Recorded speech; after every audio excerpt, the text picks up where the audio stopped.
Welcome back to another episode of the podcast. This is part 2 of relationships. So part 1 was the science behind relationships, and this one today is part 2 about the importance of doing your own emotional work before you enter into a long-term relationship. Okay, so we're just continuing. Last week we talked about emotion regulation, empathy. We talked about knowing your attachment style. We talked about communication, conflict resolution. Those are just a few of the important tenets of work that you might want to do in understanding why relationships are successful and not successful. And that was more the science behind the research that we've done and knowing what makes a couple tick or what makes a couple work. And then today we're talking about the importance of doing your own work. And we mentioned it last week. I mean, there's no way I can't not mention the importance of doing your own work and talking about what makes relationships successful or not. And then today we're just going to go a little bit deeper on the interior work that I think we all ought to be doing before we get into serious relationships. So can I ask you a question? I was thinking of this last week and I didn't ask it. I figured we'd talk about it in part 2. So thinking how critical this is, right? Making sure that you discern people prior to like a long-term, hopefully everlasting relationship.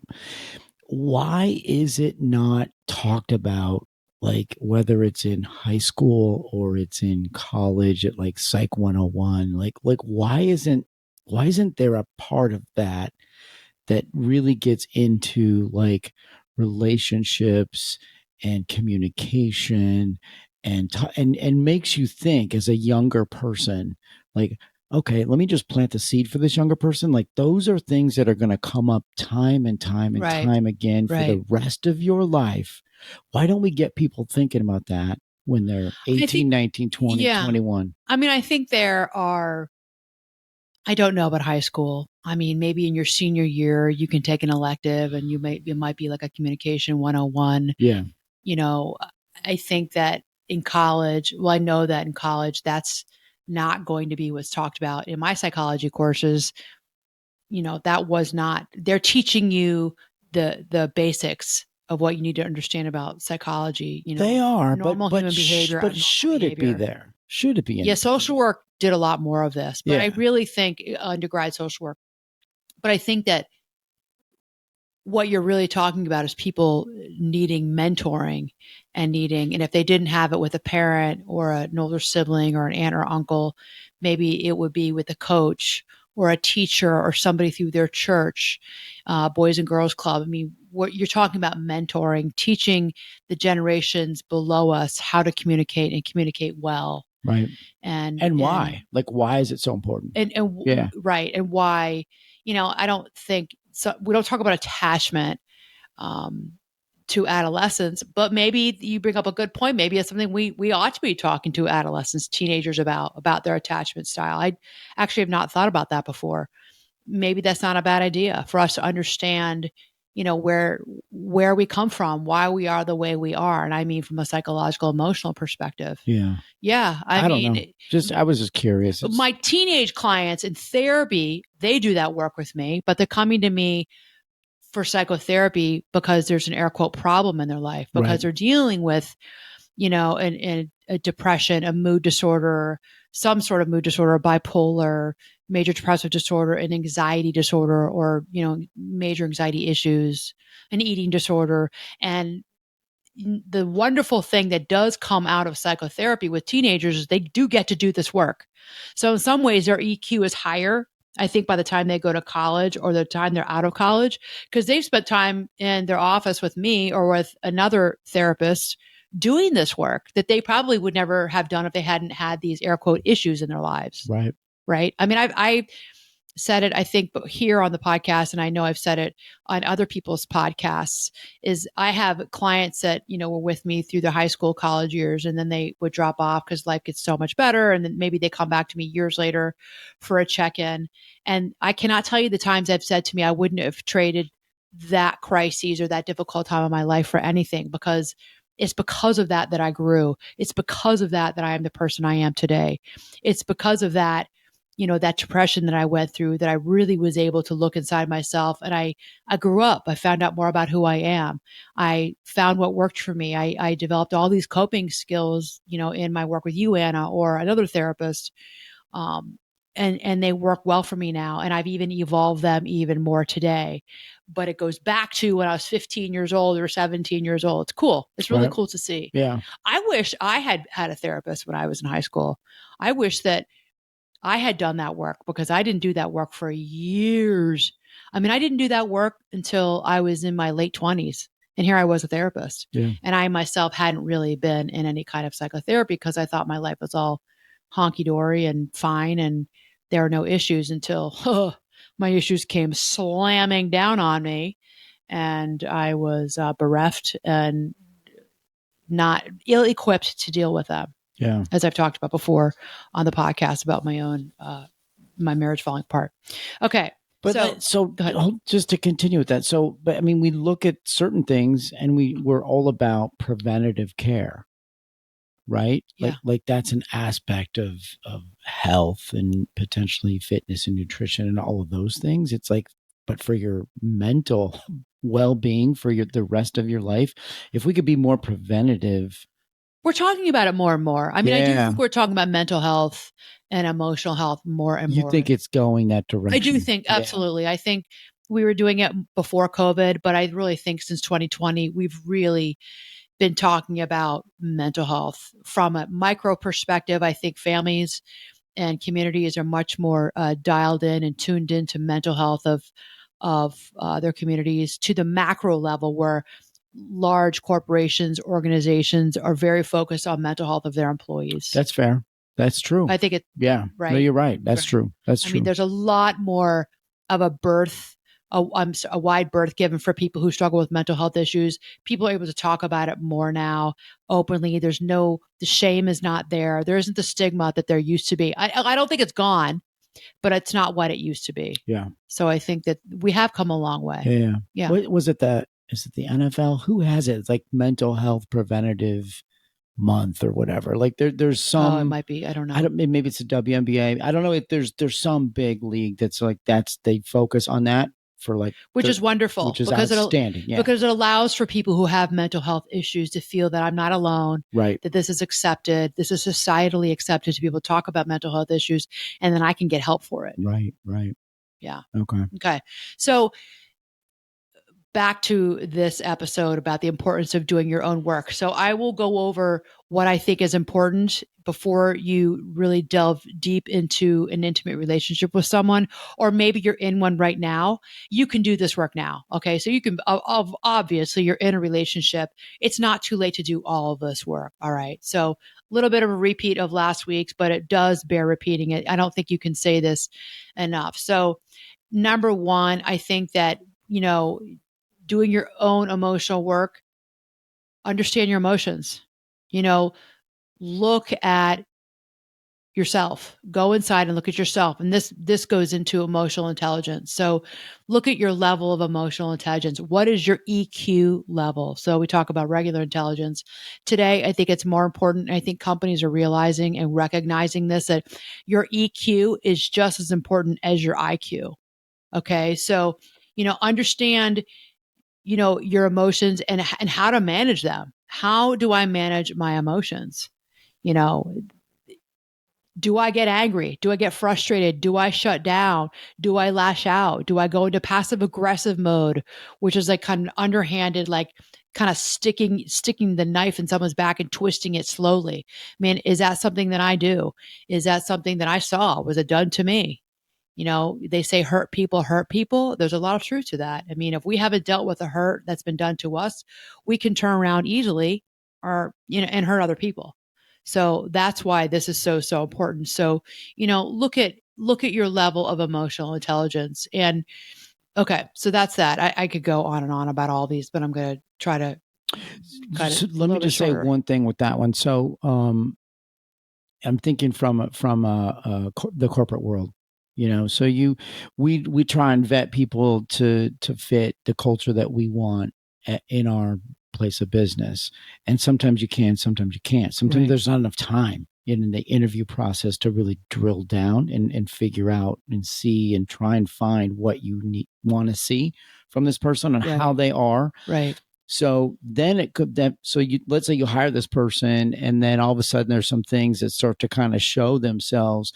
Now we're going to what you're talking about, where the employer now needs to be able to reach out and deliver certain things to their team, right, to help with this or that, from an emotional, from, being able to regulate your emotions, but like giving them resources where they can go and work on certain things that might help them to be a better person in fill in the blank. Right. That's something that, and you're starting to see that now a little bit more, which is kind of cool. Which is great. Yeah. That was not the case before. And, emotional. Okay. So yeah, that's important. And I was thinking, as you were speaking, I was thinking about last week's episode I was talking about Gottman theory about communication, conflict resolution, and I was mentioning the negative startup. And I know that you see that in the workplace where, you hear complaints about an employer or a boss who walks into the workplace and they're kind of nasty. They're kind of mean. They kind of like, have a tone in their voice. And it's like, geez, what, who pissed in your cornflakes this morning? Like, gosh, like, and I know you've talked to me about that with, managing individuals, but you're managing the managers. Like, you can't come into work like that. You can't talk to people like that. Right. Because that's EQ. That's having EQ. And knowing that about yourself, checking yourself before you walk in the door. Check yourself. Where am I at right now? Take a deep breath. All right. Just meditate. Tell yourself whatever, like the mantra, like, I'll say like, this too shall pass, or like new environment, stepping into work, going into work, positivity. And I don't mean a toxic positivity, but like positivity, this is at work and that will, whatever you need to tell yourself to change your state. We talk a lot about this in coaching. Change your state. You just left home, something like maybe you got into a fight with your spouse, maybe the dog threw up all over the rug and now you're like late for work and you're like, I'm like in my work clothes, got my lunch, I got my backpack or my purse and there's vomit everywhere. Yeah, that's going to put you in a bad mood. That put me in a bad mood. Now you got to be late. You got to go clean that up. It's gross. And now you're in the car, you're driving. Now you're late. All right. Now you're there in the parking lot. Turn the car off. Take a deep breath. Change your state. Okay. So you're transitioning. Transitions are hard for people. You're transitioning from one environment to another. You're moving into work. It's okay. Yeah. This day can still be really okay. This is so last week we talked about like when, like if I come home from work, we'll just use you and I and you're in something's got you going and I walk in and I'm the first person that you see and you take it out on me, right? It's no different than if you go into a meeting and your boss has this agenda and okay, you can still cover everything on the agenda, but if you start out from a place of negativity or anger, the rest of that entire meeting, whether it's 15 minutes or it's an hour and a half, the rest of that, everybody else is having to, it's up here for them. Right. They're dealing with that. They're pissed off about it. They're upset. They feel ashamed. They feel bad. They feel guilty. They feel whatever it might be. If you had started off that meeting in a different way, then you can still get to those things later, but everybody's not like feeling the need to defend their honor, like it wasn't me, like I didn't mean to do that. You know what I mean? It's like it's just a way of being as a person, as a human. You know what I mean? Totally. I mean, all these conversations, Tim, have conversations within them because like our conversations have conversations because I was just thinking about something that I was at recently where, and to try to keep it anonymous, it was an event I was at, but we all know each other well. And there was something went wrong within the organization. And it got to be a little backbiting and talking about behind each other's back. I didn't have anything to do with it because wasn't part of it and just heard about it because I heard that somebody was coming to our meeting to sort of talk to us. A higher up was coming to talk to us about what had gone on. So I was like, all right, I'm just an observer watching this. And that person came in, the higher up came in and basically talked at everybody and told everybody to cut it out. Stop doing that. This is not what we're about. And I get the words, I totally agree with the words. This is not what we're about. This is not what we're here for. This is not, but you need to stop it. Stop it right now. And it was interesting because it kind of shut people down. And, you know, so there you go. I mean, that's like that negative startup. It just, people were like, okay, we don't feel free to talk about. And there was like, any questions? And be like, I'm who's going to ask? Say anything. Not one person's going to ask a question. When can we get out of here and go home? Like, when is this meeting over? When we move on to the next, agenda topic, because we don't want to do this anymore. Right. You know, so there you go. So there you go. That's EQ, or a lack of EQ. And, you know, we don't always maybe have great EQ all the time. That's okay. Once again, this is personal development. This is something that all of us can work on. Once again, like I said last week, there are so many books out there. I think it's Daniel Goleman wrote the first book on EQ, emotional intelligence. That's probably in the early 90s. And that's still a gold standard, great book to read. And there have since been books written about EQ. You can go to your bookstore at Amazon and look that up as well if you really want to do a deep dive into your own personal development and your own emotional intelligence, and you want to work on that and deepen it and get better with it. Okay. So, you know your EQ, and then really know what your triggers are. Okay. So, when you're looking at being in a relationship with someone, know thyself. I say this all the time. Know yourself. Know what your triggers are. What gets you going? Where does that come from? For many of us, we get triggered, and it's from family of origin stuff. We get triggered by something that you said, or a tone in your voice, or the look on your face, and it triggers me. And I might get frustrated with you, and you're like, okay, well, I didn't think I had that much of a reaction. And you and I, I'm sure, have had these discussions before. I didn't think I had that much of a reaction, where I will tell you about it and you're like, okay, well, I won't do that. And then I realized, usually through our conversation and through like reflecting, doing self-reflection, that, I really know what this is about. It's not just about Tim. It's also about that look on his face completely triggered me back to a look that my dad would get. Like the rolling of the eyes, the sarcasm, it's a form of contempt.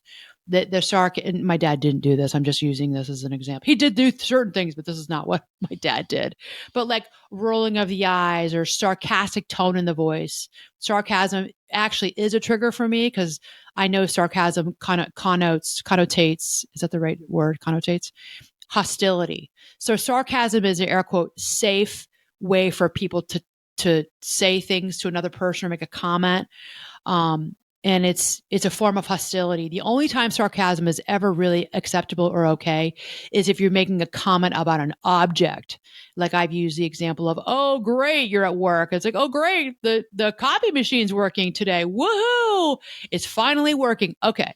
You can make a sarcastic comment about an object, right, but sarcasm is never okay when it comes to relationships and other human beings. It's mean. And if you don't do it very much at all, you have made sarcastic comments, and I know it's a huge trigger for me because of my background. And it just like, it sets me off. Right. Okay. Right. So that's important to know. Like, okay, that's a big trigger for me. It's important for me to share that with you, because you're great about that. You're like, well, I'll work on that. And I need to work on that for myself. I need to know that, okay, that's a trigger for me, and I know where it comes from. Okay. Do what I need to do, my coping techniques, my coping tools inside myself, to bring myself down and to regulate my emotions. Right. Okay. So know your triggers. And like I said in the beginning, you can be in a relationship with someone. It's okay. Go and do some work on this. Okay. And probably you kind of said it, but like also not just know them, but like share them. Right. Like if I know that right. Like if I know that there's something that triggers you, not only do I need to like work on it, but I also need to tell you, right? Like I need to make you aware that I'm working on it, that I recognize it. I know what it is. Let's put it right on the table so we both see it right now. Right. And I'm working on it so that I don't do that, because I know how you're going to react. And that's great, because that shows that you care. It shows that you want this relationship. You want it to be successful, and you're willing to throw your name in the hat and say, I'm a part of this, and I will work on this part to improve the relationship. So that's great. And you are good at that. You'll say like, hey, like I'll take responsibility for that. I'll own that. Ownership is a really big part of successful relationships. When you're able to own your stuff, and to know that you're not perfect and to own, even it's like, I don't understand why that triggers you so much. Well, of course, because it's not your history. But if you're able to say, all right, I don't understand that. It's not my history. I didn't come from a family like that, but you did. Yeah. And that's a trigger for you. I get that. And I'll honor that and I'll work on that. And you've said that a lot to me over the years. You've said to me, I'll work on that. I'll work on that. Yeah. Which is so great to hear. Yeah. And I think it's as important too, that like, so the ownership part, like if somebody doesn't own something, the negative fallout from that can be even more impactful, it's right? Not good. Yeah, like if you're known as a person that never owns anything, like that's not a good thing. Right. Just know that. Yeah, just know that. Right. If you're a know-it-all, if you never own, and we have known individuals like totally 100%. younger individuals who we thought, oh, they need some more time on this earth, they need some more life experience, they need to be knocked down a few pegs, because they just won't own anything. They're so defensive, and that person, it would behoove them to go and to do work like this, to do that personal development work, go, right. See a life coach around, emotion regulation, around ego. You could see a therapist too. Like, this is ego work. Yeah. And it's okay to not be right all the time. Yeah. It's okay to be wrong. And actually, it's more attractive to people when you say, I'm wrong, or mea culpa, my bad, I got that wrong, I misjudged, I don't know all about this. Yeah. I'd say this all the time, like, I know a lot about a few things, but I don't know much about most. Like, even in the field of psychology, there's a few things I know a lot about because I've spent way more than 10,000 hours studying it, talking about it, being in conversations, learning from my clients about it. But there's so much in the field of psychology I don't know about. I haven't focused on it. I don't know it. It's not my specialty. Yeah. And I think that humility goes a long way. I love when I hear people say that. It just makes me respect them more and want to know more about them. It actually is attractive and brings me more to them. The same in relationships. It's attractive when you say, yeah, I'll work on that. Or if I, say to you, oh, I'm sorry, I'm not right, or I'll be quiet now because I need to shut up. Stop talking. Right. And you're like, stop talking, Anna. Like, let me tell you this, you know? And it's also, you're never too old to learn and to work on that, and to work on right. Yourself. This isn't something that we're pointing fingers at somebody who's younger, like, oh, you have a lot to learn, you need to be able to own something. Oh, you can be in your 60s, 70s, 80s. I'm thinking about people who are older than us. Yes. I actually have a few people in my mind right now, Tim, and I know you know who they are. Yes. They're our seniors. Correct. They're our elders. Yes. Yeah. And life doesn't make us, you think that life, we evolve, we become altruistic. I think we become altruistic, many of us, but not everybody. Not everybody grows. People sometimes go backwards. They don't grow. They're not interested in growing. They just want to dig their heels in and be like, nope, I'm not going to learn and get, who are you to tell me how to be, punk? We think that they're not evolved. They think that we're like, oh, who do you think you are? 2024 people. You're so, you know what I mean? They think like you're so worldly, or they're not interested in psychology. They're not interested in all that psychology mumbo jumbo. Right. That's what we hear. Right. And I'll just share this about myself. That scares me a little bit because I don't want to be that person in my older years where that I don't own and I know it all. You know what I mean? I don't want to. I pray we're not that way. Yeah, I don't want to give that off. I don't want that to be my vibe. I don't think we will. I don't think so either. And I think we have to stay cognizant of it. Correct. And we have to stay on top of it. Correct. That we think we're not, and we have become that way. Like I could see how an older folk could say, I'm not like that. And then their adult children now in their 40s and 50s are going, yeah, you are. You're just like, like how grandma, grandpa used to be. Yeah. And you're like, oh, wow, I have become them. But here I am. Here I thought I was all evolved and relevant and the things I'm thinking. Well, then, no, that's just, we don't talk like that anymore. We don't think that way. Right. I think that it's important to be relevant and be up on the current, I don't want to say trends, but the way we as a people in our culture are thinking is changing. Yeah. So I think it's important to hold on to your values and your morals and find what fits. But at the same time, you have to be in this world. I don't know. I think we're going off on a tangent a little bit. It's right a bit of a tangent, but I mean, I think in terms of the way you relate, EQ. We're talking about emotional intelligence. the way you relate to people and the way, like, you don't want to talk certain way to certain people. Like we know people that are again, our seniors that do that. Right. And it makes it, the feeling of that is not good.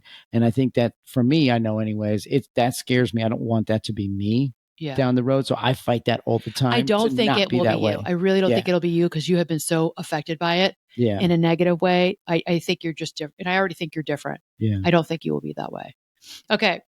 So understand your own emotional intelligence. If you need to make improvements, you can certainly, like I said, you can read a book, you can go online, you read more about it. There's probably tests you can take on that where you can score yourself and see in each subsection what improvements you need to make.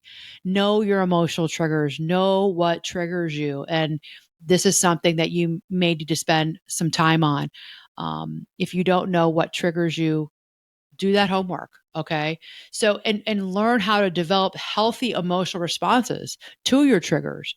Okay. So, learn, there are techniques that we teach for emotion regulation and developing healthy coping mechanisms. So things are going to stress you out. People and situations are going to trigger you. That's okay. You're human. It's normal. But what are your techniques to regulate your emotions when you do get triggered?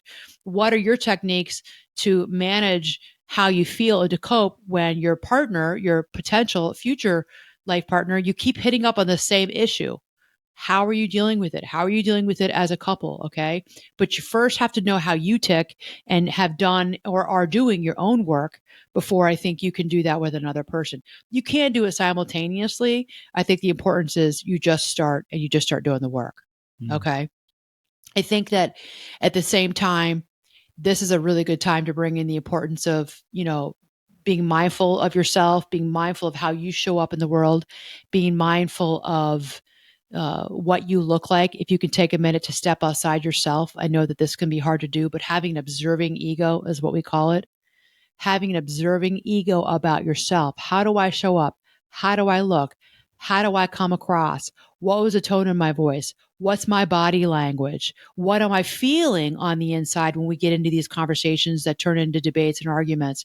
What's going on inside of me? Where do I feel it? Do I feel it in my stomach? Do I feel it in my neck and my shoulders, my back? Okay, what's that telling me? What's that signifying to me? This is all doing this interior work to look at yourself when, let's say, you and I get into an argument with each other. Where is it? Do I come out kicking and screaming? Do I have my dukes up like I want to get into a fight? That most likely is not about my relationship with you, Tim. That's a reaction for me. That's not a response.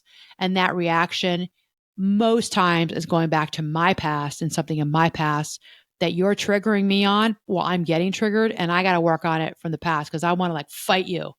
And you're like, okay, well, like, what? I'm just not physically, but like, let's get into a big verbal fight. Fight you.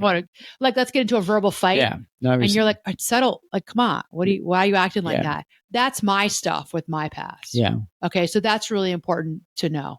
And you can talk. So I'm thinking, I'm just playing this out because you and I have gone down this little seesaw thing before, right? Yeah. Many times. And so there are things that, and I'm just thinking visual stuff, right? Like if I see you, I can see when you're getting, like, I don't see the steam coming out of your ears, but like I can sense because of the way you look or just something about you that there's something that's not right. Something's really? bothering. Yeah. So I can see it. And you and I have talked about it. Like like you said to me, like, oh my gosh, like I saw that the way you looked or that way you did that thing with your mouth, or there's been things that you've said and I'm like, okay, I got to work on that. Yeah. Because I know that's like step one of where this is going to go if it continues down a path of negativity. So it's like, okay, just get that one out first. Like, let's get rid of that one. Like, don't do that. Like, work on that. Get that better. Yeah. I'm talking to myself, It's interesting. And sometimes it's not always about, and I don't know if I've mentioned in the podcast here before. So right now I'm talking about know your triggers, and many, many times they come from family of origin issues that are unresolved that we have not worked on. and this could be one for me. And I just thought about it the other night. We were moving a grill because we got a new grill and we had to move the old grill out for someone to come pick it up. And it was at night and you were tired because you'd worked all day and we were getting ready. I think we were getting ready for we were having a big 4th of July party. And, it's a lot of work. It's an event. And it was late and I wanted you we couldn't move the grill. At the beginning, you were going to move the grill by yourself before we realized it's a 2-person job. And the handle came off the grill. And I know that you're getting in a bad mood, but it triggers me because I did see my father would get impatient. My father was an impatient person, especially when he was younger, not in the later years. But when I was like, I'm thinking about my childhood, my early adolescence, my adolescent years, he'd get impatient and he would do what you did. The knob came off the grill when you were trying to move it and you got annoyed and you threw it. You like chucked it across. I tossed it on the table and it fell off. You chucked it across our outdoor dining table. And that action just so irritated me. Yeah. To see you losing your patience. I'm like, calm down. We're both tired. Right. We both have to you got to get this grill out of here. And I don't think you liked me telling you need to get the grill out of here tonight. I think you were just annoyed by me. I think you were tired. So it's like what I talk to my clients about all the time is it's halt. So are you hungry, angry, lonely, tired? Halt. So always check yourself. Check with yourself about, have I not talked about that on here? No, I like it though. Yeah. So write it down if you're listening. Say it again. Hungry. Halt. Check yourself. Am I hungry? Am I angry? Am I lonely? Am I tired? I think you were hungry and I think you were tired. And I was tired.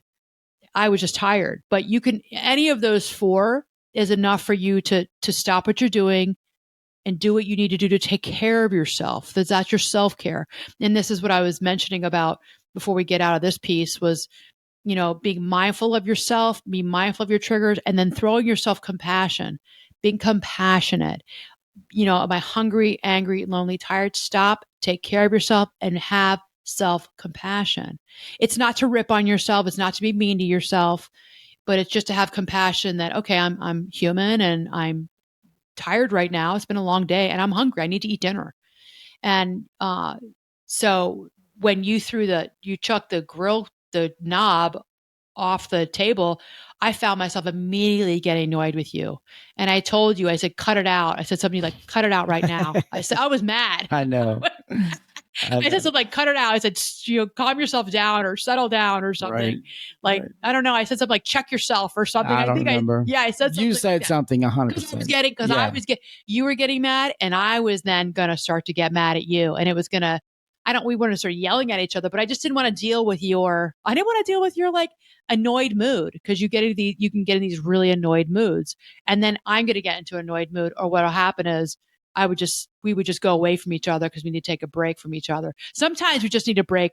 We just need to be alone. You know what I mean? So anyways, I said that to you and you did I think you did check yourself and you stopped it. You totally went back, you reversed it. And then you calmed down pretty quickly. And then we figured out that we couldn't get this grill across our entire patio to our front yard. And we had to pick it up. It ended up being fine. And we did it as a team and we got, and it was totally over. It worked out. But that can be for many couples or for many of you who are listening or watching, this. Like it can be the little things in life. It's a Tuesday night, you're tired and it's like a little things can set you off with your partner or with, we're talking about intimate relationships here specifically today, but you could think about it really with your kids, your teenage kids. And oh my gosh, they can get you going. Your adult children, it could be like with your brother, your sister, it can be with your parents, like little things, little comments, tones in the voice could just, it's a trigger and it can just get you mad. And that was a trigger for me. And it reminded me of being young and my dad would lose his patience. And I used to get mad at my dad for losing his patience because he'd take it out on my mom. Though he'd yell at my mom or say something to my mom. I didn't like it. It was interesting. And so I just thought about that right now as we were talking, but there you go. Sometimes we don't even know what the trigger is. We just know that we're having a reaction to this person in our life and we don't like what they did or said or didn't do or didn't say. And there you go. Doing this work is so important. It just helps to deepen our understanding of ourselves and what gets us ticked off. Right. Right. Right. Okay. Right. So understand your family dynamics. And this is a time when I think that, your family of origin, I mean, they shape your beliefs, they shape your behaviors, they shape relationship patterns, whether you want to believe it or not. Your family of origin has had such a powerful impact on you and the relationships in your present day life. So, I think that I think it's so important to speak to somebody about your dynamics. And you don't even have to come from a really, air quote, dysfunctional family of origin. I think that it's just important, and you can do this work on your own. I mean, trauma, yeah, I think that needs the work of a trained trauma therapist. But I think it's important. You can just spend some time journaling, walking outside in nature, and thinking about how you were raised, how your mom was, how your dad was, or whoever your primary caregivers were, how they were, what was the atmosphere in the home growing up? Was there laughter? Did you see anger? Did you see a lot of sarcasm? How did conflicts get resolved? Did you hear a lot of fighting? Did you see fighting? Did you see domestic violence? And understanding and learning for yourself how that has influenced you in your present day life, in your present day relationships. That is such valuable work. Okay. So that's really important. And if you do have issues that these are beyond me, all I know is that I'm getting triggered. I've had former partners in the past. I've actually even had friends who say, you get like this whenever this happens. You're always this way. Start to look at those patterns in your life. And what we all find is that for all of us, myself included, many times in my life, I have been the common denominator. I'm the problem. I'm the common denominator with friends, with boyfriends, with girlfriends, with my kids. It's me. Okay, there ain't no shame in that. That's okay. None of us is perfect. Talk to somebody about that. Oftentimes, it does help to have a third person, objective person come in and listen to you, and they can help you work through, okay, how are you the common denominator? Where does this come from? Let's throw you some compassion. Let's understand this. Okay, that's really, really important work for your future relationships. Okay. Yeah. And don't you think too, I mean, it could also be, I mean, if you think about life as you grow up, and like if you have a very active family, so like not necessarily your immediate family, but like aunts, uncles, cousins, it's right. Like, so you spend a lot of time in events with them, and there's good and bad dynamics that go along with that. But if you see that again and again and again, that's got to have some type of potential absolutely fallout later. You. Yeah, it informs you. Yeah. So it could be more than just your mom, your dad, your sister, your brother. It could be your uncle. It could be your cousin. Right? There could be other factors. Who was around in your home? Who did you grow up with? Who did you have a lot of FaceTime with in real life? FaceTime. Right. You remember things that were said. You remember comments. I mean, it's a member as we as children. Think about we remember tones and voices. Remember looks on faces. We're these are our first teachers, and kids are smart. They are watching what's going on. Like you saw how your parent reacted with their sibling. Oh yeah, you saw the tensions with your aunts and uncles. You saw, and you knew who didn't like who.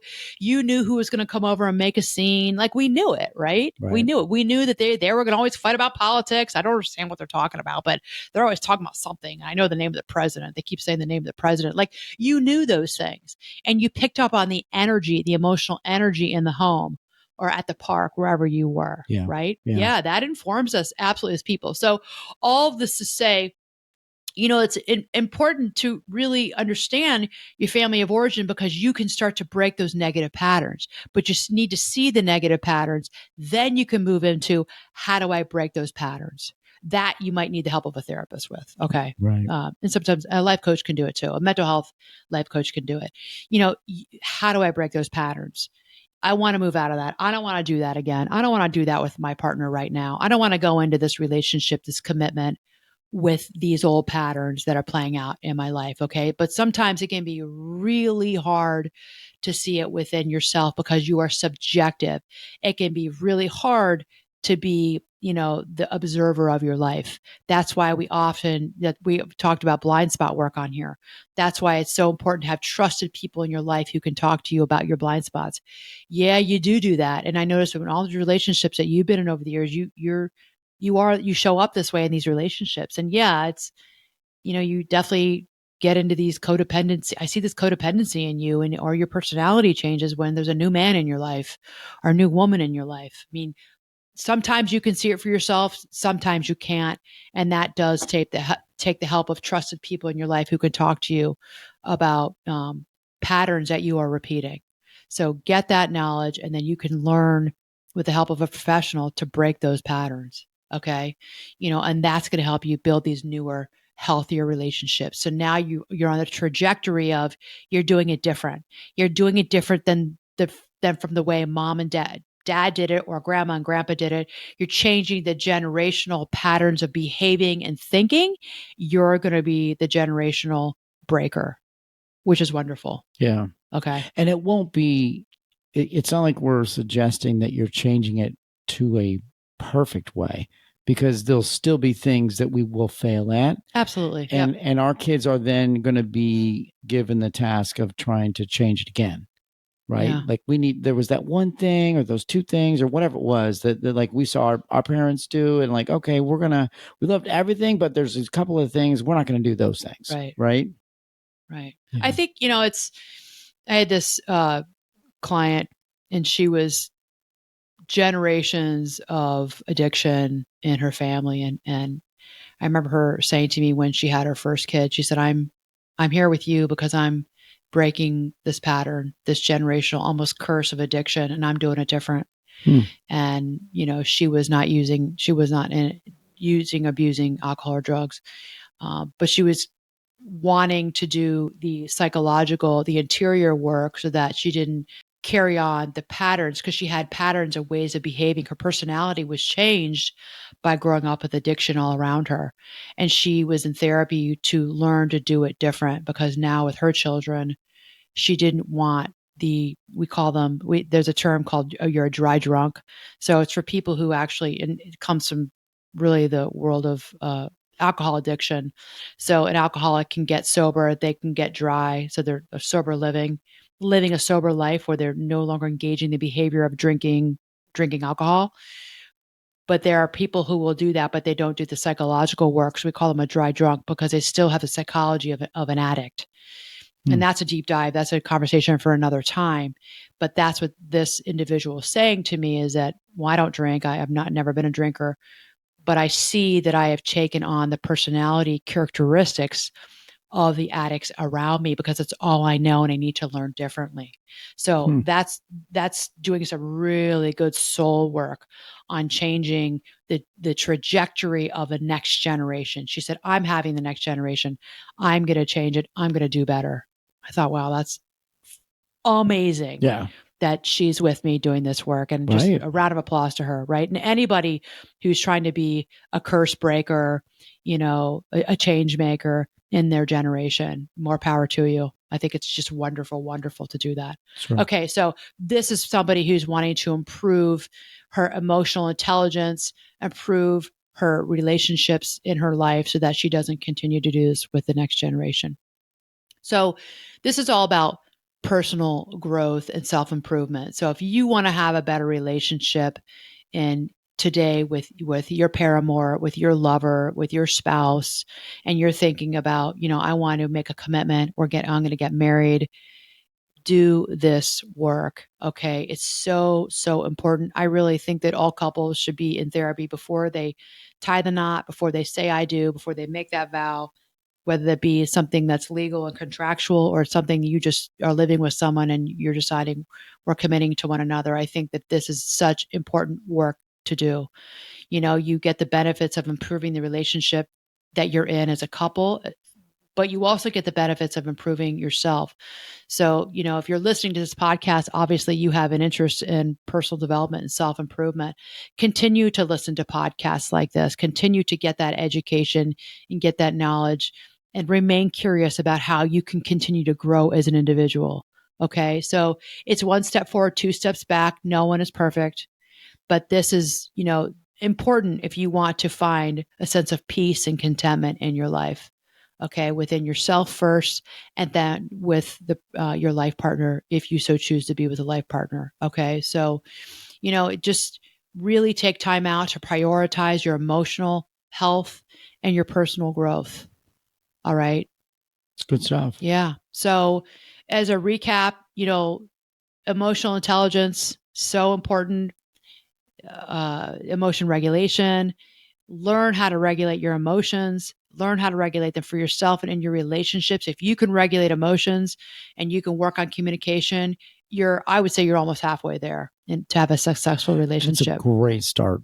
Yes. Right? It's a hard work and a great start. Yeah. Okay. Next, understand your family of origin issues. Understand how your family of origin unresolved issues are affecting you today and how you may still be living some of those patterns and ways of behaving that comes from your family of origin. Change it. You can do different. Having psychological awareness about how you show up in the world. Okay. That's really important. So look at your attachment style. Do that work if that's work that you're interested in doing. Committing to your personal growth. If you're committing to your personal growth and you're committed to the other person, you're going to be good. You're really, it's not going to be easy work. It's going to be hard work, and you're going to be okay. Continue to do the work throughout that relationship, though. I mean, you and I continue to work on a relationship. We could have thrown the towel in years ago and said, F this, I'm out of here. We didn't do that. We continue to work. It's been hard. It has been hard, but just like if you want to train for a marathon, you have to get up and you have to run, 3, 4, or 5 days a week, and you do it consistently over months. It's the same with a relationship, a long-term relationship with a marriage. If you want to have a happy marriage, we still want to hang around each other when your kids are gone, or you're in your 60s and 70s, and you still want to laugh and have fun together and have sex and have a really full life. You got to work on your relationship. Okay, that's important. Don't consider that to be bottom of the totem pole. It's not a priority. Make it a priority. And if it wasn't a priority, move it into being a priority. And you can start with just seeing someone individually for yourself, and then maybe move into couples therapy or couples coaching. Okay, there's a lot of really good couples coaches out there today for people who don't have, marriages are not in shambles, or people are not going to divorce. Maybe your marriage is okay. It's not great, but it's okay. But you want to make improvements. You can get couples coaching on that. Okay. And so that's my last point, is get professional help.